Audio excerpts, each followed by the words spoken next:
Good afternoon. I'm glad you can join me today as we begin to explore the basics of working with Landsat data. So here's a quick overview of what we'll be discussing today. First, we'll start with what is Landsat data, where can you find Landsat data. We'll put it into ArcMap and explore it a little bit, discuss some essential concepts for working with this type of data, and wrap up with a demonstration of how to use Landsat data to determine fire burn severity. And then at the end, of course, there will be some credits, acknowledgments, and a few places where you might go to find additional resources. As for what is Landsat data, I think we'll just go ahead and hand over to a quick NASA video that will give you a pretty good idea of just exactly what Landsat is, and as well about some of its potential applications.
As you just saw, Landsat data can tell us a variety of things about the surface of the Earth. The Landsat program itself began back in 1972, and the various satellites had a design life of about 3 to 5 years. However, as we can see, many of these satellites continue to operate well beyond their anticipated design life, especially Landsat 5, which holds the record for being the longest continually operating Earth observation satellite. At present, there are 3 Landsat satellites up in orbit. There's Landsat 5, which has been having technical problems since 2011, but again, that satellite went well beyond its expected design life. Landsat 7, which has been having some issues since 2003, it has an error with its scanline corrector, so when we look at Landsat 7 data, we often see these parallel lines that show up as errors. However, NASA has just launched a couple months ago the Landsat Data Continuity Mission, sometimes also called Landsat 8. This satellite is currently in the calibration and testing stages, and they've just started sending back sample data from it. Now, each satellite has its own unique characteristics and quirks, but during their life, they record the Earth's surface in about a 16-day interval. As a result, we have a really good record of the Earth's surface, and with Landsat 8 we can expect that record to continue well into the future. So let's get down to the nitty-gritty. Where do you get the Landsat data? Well, NASA has made it freely available, and the entire archive can be accessed through the Glovis viewer, which can be found at glovis.usgs.gov.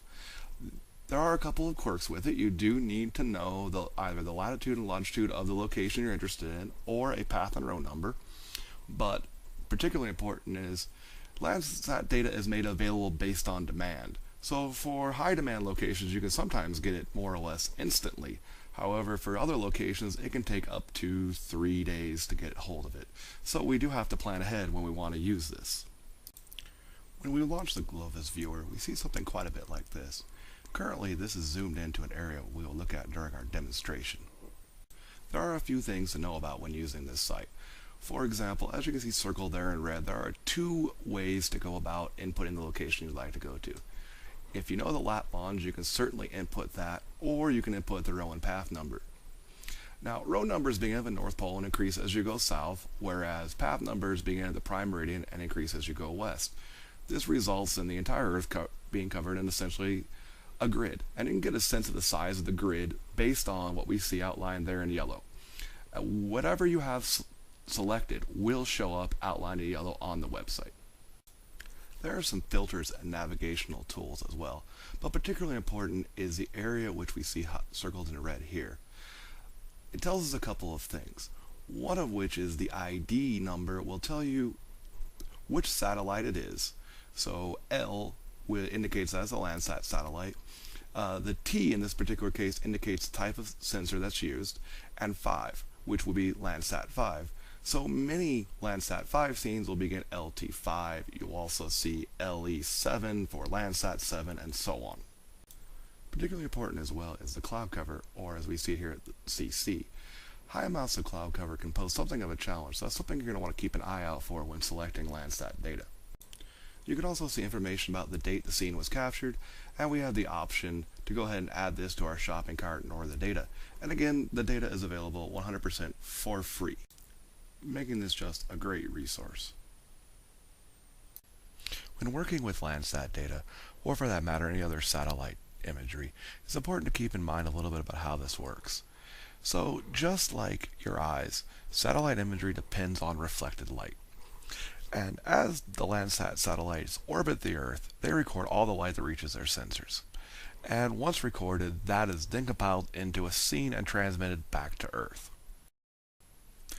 It's important to also keep in mind that of the light from the sun that reaches the Earth, some is absorbed in the atmosphere, some is absorbed at the surface, and then other light is reflected back into space. And it's that light that's reflected back into space that Landsat captures. Another important consideration is that unlike the human eye, which can see only a very small portion of the light spectrum, the Landsat satellites are able to record in a much wider range. Here we have an illustration of the different wavelengths of light that are captured by the sensors on board Landsat 5. As you can see towards the bottom there's bands 1, 2, and 3, which represent blue, green, and red light, which is what we see in the visible spectrum. In addition, we have near-infrared, 2 shortwave infrareds, and a thermal infrared band. It's worth noting that the bands available have changed over time.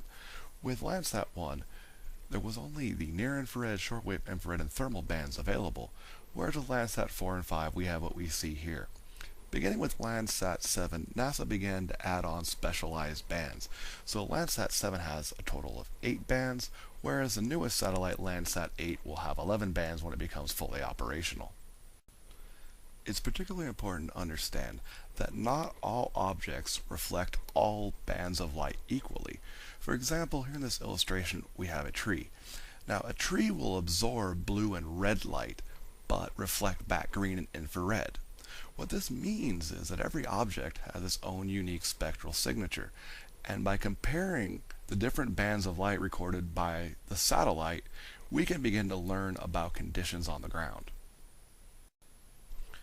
By plotting not only which bands of light are reflected, but also how strongly they are reflected, we can determine the spectral signature for the objects that are on the ground, and that can tell us a lot about what's going on. For example, we have this graph here. In green, we see what healthy sugar beets should look like in terms of the light that they are reflecting, whereas stressed sugar beets, or sugar beets that are not doing well, in other words, not a healthy crop, are being plotted in red. And Landsat imagery can be used to pick up those types of subtle differences. When we bring Landsat data into ArcMap, we often don't want to look at just one band at a time, however, and there's several standard ways of making what's called a composite. And here we see the 3-2-1 band combination, which is about as close to true color as we can get. Sometimes, though, it's more useful to look at the infrared. For example, what we see here is the 4-3-2 combination, which takes the red and green light that we can see and also includes near infrared, which we can't. Now, because we can't see near infrared, it's gone ahead and mapped that infrared light onto a color we can see. So you'll notice that things don't appear the way they would in nature, and in addition, certain features have become far more prominent.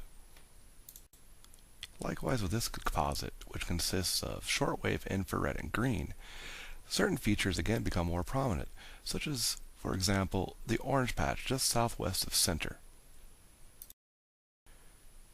Here we see the same location, this time viewed with shortwave infrared, near infrared, and green.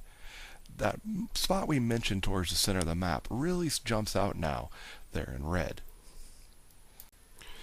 It's important to also understand that Landsat data is delivered as an unsigned integer raster, where all cells have a value between 0 and 255. Now those digital numbers, 0 to 255, don't represent the actual measurement so much as they represent a position along a continuum of the entire values between a minimum and a maximum. So in order to work with this, we need to convert it to top of atmosphere reflectance. And that's a two-step process. First, we go ahead and take those digital numbers and convert them to radiance.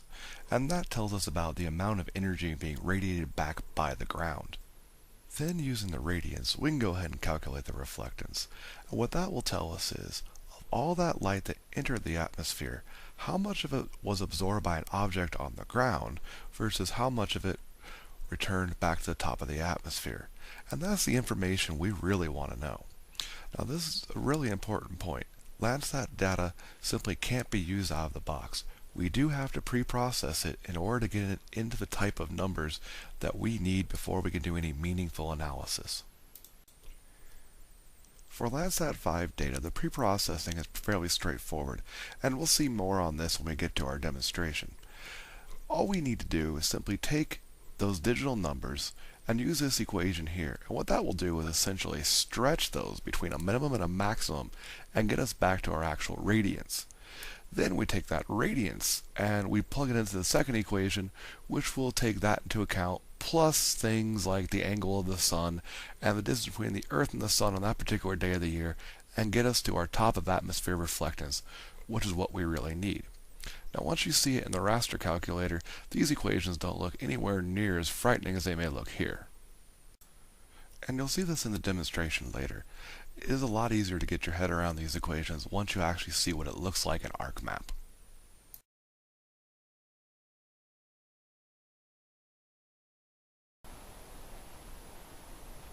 So here we have our imagery in ArcMap. And as you can see, I've gone ahead and set up several group layers in advance. I'm going to go ahead and expand this layer for September 24th, 2006. And as we can see, we have bands 1 through 7. And Landsat imagery comes with standardized name format. So we can see it tells us it's Landsat 5, and then path and row 40, 36, the year is 2006, and then a unique identifier for the scene, and then finally band 1, 2, 3, 4, 5, 6, and 7. Now, just to give you a sense of how the difference in the bands plays out, I'm going to go ahead and turn these off one at a time. And right now, turn off band 1, 2, and 3. And you may have noticed right here in the San Bernardino National Forest, that's where we get a lot of really striking change between the different bands. So let's go ahead and turn off band 4, 5, this is our thermal band, band 6, and let's turn that off, and we can see band 7. Now, when we're working with Landsat data, we generally are going to want to look at individual bands, but when we're exploring the data, that's not always the most useful thing. So I've set up in advance some composites, and I've set up two types. Some true color ones we'll look at first, and I'm going to go ahead and turn on a true color composite for September 24th. And the true color composite uses bands 3, 2, 1, and we get a fairly decent sense of what it would look like in the colors we normally see. So let's turn on October 26th. And here on October 26th, that's the first day of the fire, and we can see it really clearly down here. Now, one of the first things you'll notice is the scene is quite a bit larger than the area we're going to eventually want to look at. That's something we're going to want to keep in mind, because we're going to want to probably apply some masks later on. So let's zoom in a little bit, and here we can see the smoke from the fire. and some of the initial points where it started to burn. This is only a few hours in. Now, for doing this type of analysis we're going to do later, we generally want a day that's relatively near the end of the fire. A couple days after is ideal, but unfortunately what we have is the Landsat 5 data for the days following this have really heavy cloud cover. There is Landsat 7 data available, but as I mentioned earlier on, Landsat 7 has a problem with a scanline corrector. Now, because of the problem with the scanline corrector, what this will mean is that we would have a series of parallel lines right in the middle of our study area. In any given Landsat 7 scene, there are certain areas that tend to be usable, but this area we're going to be looking at is where those errors tend to show up most. So if we go to December 13th, which is the first available day for Landsat 5 that has relatively low cloud cover, only 8%, unfortunately those clouds appear right where we're going to want to be looking.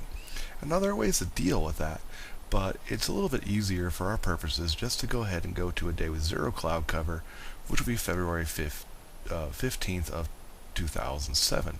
So let's take a look at that true color composite. And if we go ahead and turn off the February 15th to take a look back at December 24th, we'll notice that there's a definite change in the color of the ground cover right in this sort of area here.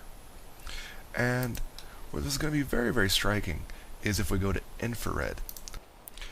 One thing we're thinking about when choosing infrared is which bands we might choose to include, as we have available bands 4, 5, and 7. Now, when we're doing our analysis later, we're going to rely on bands 4 and 7. So I've gone ahead and put together some 742 composites, and that's going to show the burn area very well. Here we have September 24th, which is before the fire, and if we go to the day of the fire itself, October 26th, we can see the fire really get going there. We can see very clearly the burn areas, and also we can sort of judge where the fire itself is burning. Beyond those visual clues like smoke, we can see some discoloration on areas that might be actively on fire. Now, if we go to December 13th, we, again, with infrared can clearly see the overall burn area, but one of the problems we note is that we have clouds directly on top of it. Now, when we go to the 15th of February, we can see a few things, like we can see snow in the mountains, but that's outside of the burn area, and the burn area does stand out.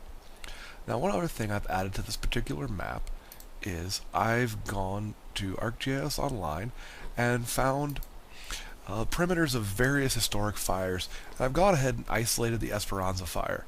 And there's a couple of things that we should note about the fire perimeter. One is that it goes beyond the boundaries of the scene, albeit not by a great deal. In fact, we can go down here and we can use our measure tool when that redraws in a second, and we can determine that we're missing about a mile and a half of the very southern tip of the fire. And there are ways to deal with that, but for the purposes of this demonstration, we're just going to go ahead and leave that as it is. Now, we also notice that this does over here look like it might be part of the burn area too, although it's not within the defined area of the burn. Now, if we were doing this outside of a demonstration, we would have to stop and think about what that means, maybe do a little research about whether or not that should be included. So what I've gone ahead and done is create another layer, which I've gone ahead and called an adjusted burn area. And one thing you'll notice, I lobbed off the very southern tip. I've also pulled it away from the very boundary edge, just about 500 feet. And the reason I've done that is I want to avoid those no data cells that sometimes get intermixed right at the edge. So when we're doing our analysis later on, I'll use this adjusted burn area as my mask rather than the full boundary of the original fire. And one more thing we want to kind of look at is we can see there are some populated places here. So I've gone ahead and added a layer which has the boundaries of the two local communities, which should draw here in a second. So we can see outlined in green here Banning, and we can see that the fire does cross into the borders of Banning and also into the community of Cabazon. And just to give you a sense of where we're looking at, we have the 10 freeway, Highway 79, and Highways 243, which go through our burn area. So now that I've had a look at some of our data, we're ready to go ahead and start pre-processing so we can work our way into our analysis.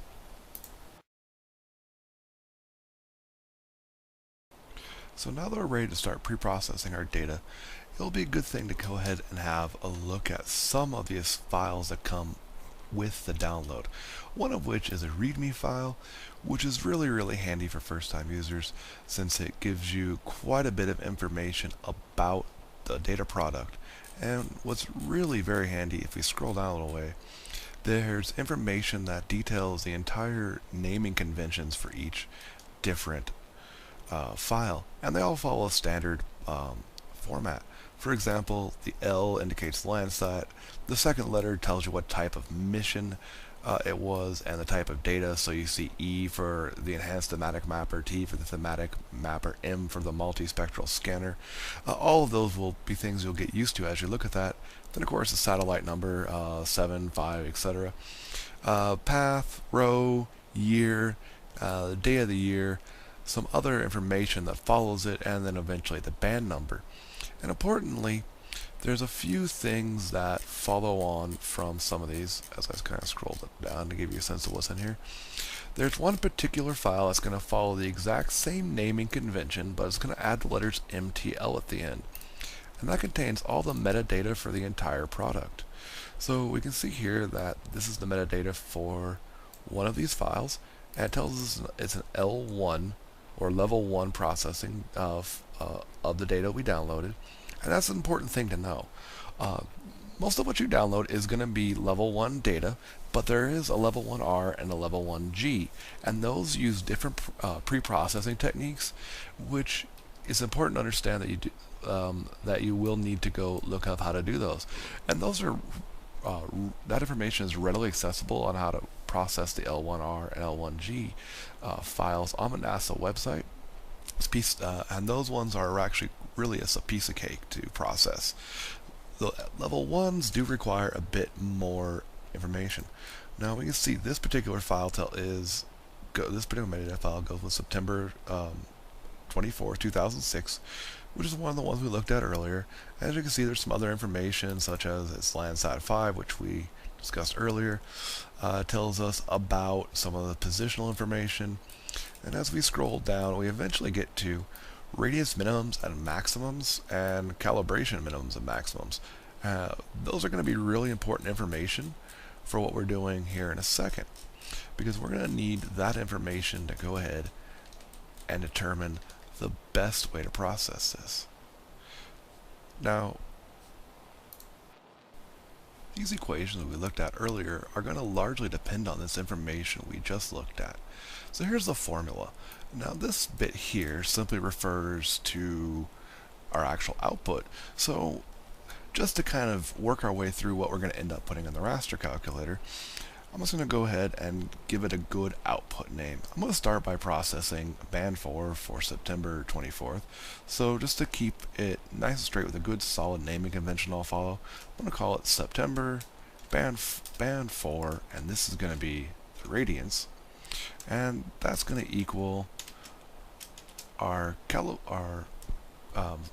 radians maximum minus our radians minimum. And we just go right back to this we looked at and go down to band 4, and we can see that it's 221 and negative 1.51.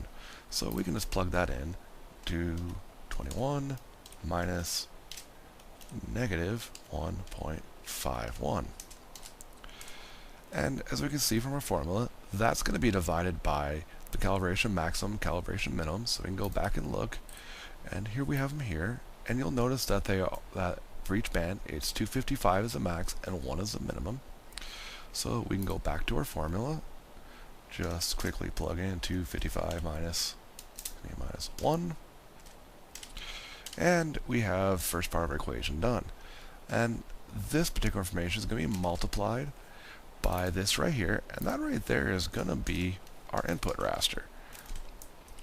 So I'm just going to go ahead and just put a placeholder name of input there, and I'll replace that later in the raster calculator when I plug it in.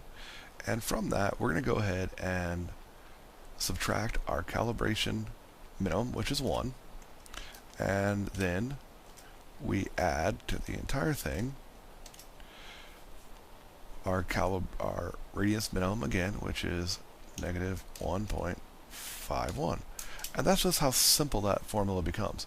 Just a matter of just looking up the information in the metadata and plugging it in. Now once we've done that, we can move on to our formula for radiance.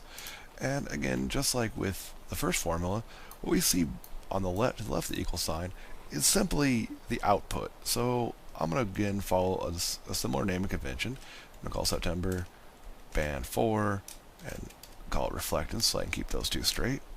That's going to equal very simple, straightforward formula. So we start with pi, 3.1459 is sufficient, times, and this is, again, exactly what we see here, so we're just going to simply take the same name we used, and we're going to go ahead and put it in quotes, because we'll need that in the raster calculator. September, band 4, radiance. And then we're going to multiply that by d squared. Now, d squared is the distance from the Earth to the Sun on that particular day of the year. So the first thing we need to do is establish what day of the year it's on. So if we look at our metadata, we see that September 24th of 2009. Now, you could go to some tables and look that up, and that's not that big of a deal to find. They're readily available on the internet. Or if you know exactly where to look in the numbering system for the scene ID, you can identify it there. And 267 is our day of the year. Now, with that information, we can go to a table like I have here with Earth-Sun distances, and you can see it lays out for each different numerical day of the year a distance between the Earth and the Sun. I just have to go down and find 267, and there I have it. So it's just over 1 astronomical unit, so I'm going to go ahead and copy that. I want to paste it into my formula, and because it's squared, I want to go ahead and tell it to multiply it by itself. And there we go. There's the first half of our formula done. Now we're going to divide by what we see right here. And there's two things we need to look up. One of which is this particular information is the zenith, which we can get indirectly from the metadata. And then there is this item here, which is the exoatmospheric radiation. So what we need to do is we need to go and look that particular information up. And again, there are tables readily available for this. So to obtain this information, I'm just going to go to a white paper that's on the NASA website that I pulled up earlier, which happens to have a table of these exothermic spectral radiances. And I'm going to go ahead and look up band 4 for Landsat 5, and we see that's 1036. So we're just going to go ahead and plug in 1036, and that's going to be multiplied by the cosine. And remember, in the raster calculator, we do want to capitalize the C of the zenith. Now, all we have to do to calculate that is we go back to our metadata, and we scroll down until we find the sun elevation, and we go ahead and take that value and subtract it from 90. So we're looking at basically 40.25. So let's go ahead and plug that in. And one more step we generally want to take is we want to go ahead and convert this from degrees to radians. And that conversion to radians is really straightforward. All we have to do is multiply by pi and then divide by 180. And that's going to be all inside the parentheses. So we're going to take the cosine of this entire thing here. And then we just need to put our closing parentheses in there. And there we have it. Straightforward, simple. That's what we're going to go ahead and plug into the raster calculator. So earlier on, I went ahead and put this into a model where I took my 4 bands that I want to process, and here we have um, band 1 for September 2006, or excuse me, band 7. We have band 4, also from September 2006, and then for February 2007, we have again bands 4 and band 7. And I've gone in and plugged in these various equations. So here we see the equation we created earlier. So we just plugged all that in, no big deal. And one of the things that you'll notice is the equations are slightly different for each band, but when you look at this, one thing you're going to notice when you pull out the metadata is for months that are relatively close together, the values we're going to plug in for things like the Lmax and the Lmin tend to be the same, because those change slowly over time, over the course of several years. But when we're getting scenes that are relatively close together in time, we're going to see that those are basically going to be the same numbers. So often they will be exactly the same, so don't be surprised by that. And it's just a matter of simply plugging in all the right information. And then we simply run all 4 of these calculations first. In each case, radiance, reflectance, and so on, all the way down, and we end up at the end with these particular layers that we need.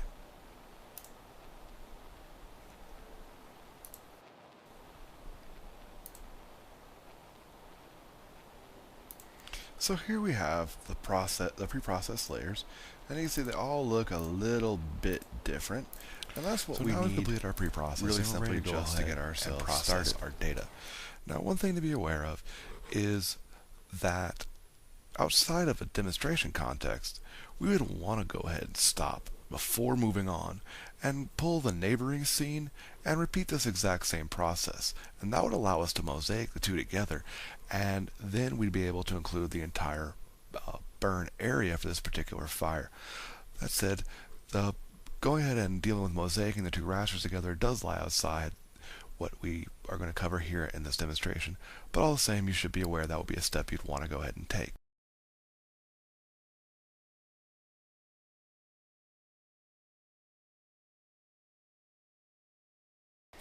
So what we do from there is we go ahead and we're going to calculate a normalized burn ratio, and then use that to come up with a difference normalized burn ratio. And I made a model earlier that will do that for me. So it's a fairly simple process, and you can do this with the raster calculator a lot simpler than I've done it here, but I went ahead and broke down the various steps so we can see it a little more clearly. So what we're going to go ahead and do is we simply take band 4 minus band 7, and we end up with with this layer here. And then we simply add down here bands 4 and 7 together. We then take this minus layer and divide it by the plus one, and that gives us our normalized burn ratio for September. I repeat this exact same process down here for February. Then what we do is we go ahead and take our pre-fire, which is September, and subtract from that our post-fire, and that gives us our normalized burn ratio. So real simple, we just fill in kind of like you see here. The pre-fire goes on top, post-fire on the bottom, piece of cake, and that gives us a layer that looks like that. Now once we've done that, we've done essentially our analysis. We just need to clean it up a little bit. And to do that, there's a couple of quick filters that we generally want to run. And I've again made a model here, so we're going to go ahead and first take this difference normalized burn ratio, and we're going to go ahead and convert it to an integer. And when we do that, we're going to want to multiply it by 1000, and that's going to go ahead and give us a layer that we can run through our majority filter and then through a boundary clean filter. And what that's going to do is that's going to remove a lot of speckling from the image itself and give us cleaner boundaries when we go ahead and reclassify this here in a second. So let me close that and turn that on. And you see it is a little bit lighter, but what it's done is if we zoom in sometimes we can see it more clearly. Here's what we see here. Let me go ahead and turn that off. And you can see that this is going to be a lot grainier of an image, and this is gone, instead of just taking those individual cell values, it's spread it out and over a little bit more of an area to kind of average things out and reduce those individual spikes. Now, then all we have to do is reclassify this. Now, when we reclassify this, there's a set of standardized break values we're going to want to use. So the next step in the process is to go ahead and use the reclassify tool. And when we reclassify, we're going to want to go ahead and manually specify these breaks we see here. So we want to break at -251, -101, +99, 269, 439, 659, and the last break being whatever the maximum value is. And when we do that, at that point, it's just simply a matter of running the reclassify tool and assigning some appropriate symbology. And here what we can see, let me expand this because I've gone and labeled these, is the greener areas are where where some regrowth is beginning. The yellow areas is where it was unburned, or the amount of burn was really intermittent and low. So you might have areas where perhaps what was at ground level may have burned, maybe some structures, but the trees themselves are more or less intact. And then you can see various grades of severity all the way up to the high areas here in red. This demonstration. I hope this proved useful to you, and I'd just like to take a couple of seconds to go ahead and acknowledge some of the credits for image and data we saw here. Much of the data and imagery came from NASA and the U.S. Geological Survey, and a few of our diagrams and other materials came from the Canadian Center for Remote Sensing, as well as Del Mar College. Thank you for watching, and enjoy playing with Landsat data.